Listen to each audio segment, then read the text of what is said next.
Did you know sometimes you can just skip over that living family trust? Just right over it.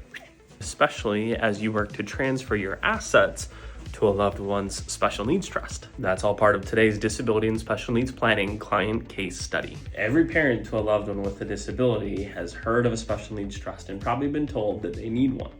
Fair. But how does money actually get into the special needs trust? A lot of times there's a living family trust, and the living family trust determines what portion of the estate goes into the special needs trust. Is that necessary?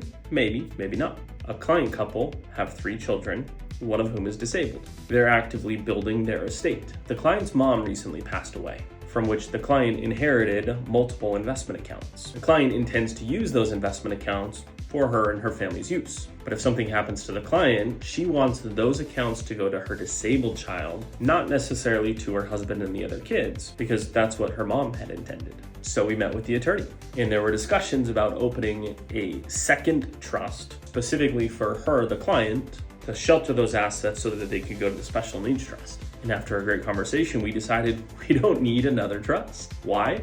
What's more powerful than a trust? How does money even get in a trust in the first place? A beneficiary designation is more powerful than a trust. A beneficiary designation is how assets get into a trust. In other words, every single investment account can have a beneficiary. And in this case, rather than open another trust, name that trust as the beneficiary. And then that trust sends the assets to the special needs trust.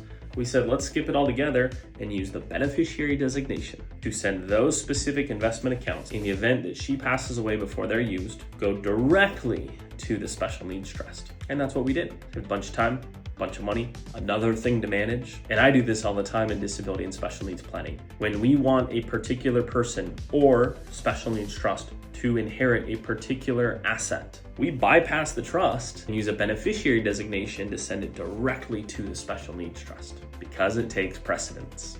Asset, family trust, special needs trust. We can go from asset via beneficiary designation over the family trust and directly into the special needs trust. Why not? And this is obviously not legal advice. This is just an example. Talk to an attorney.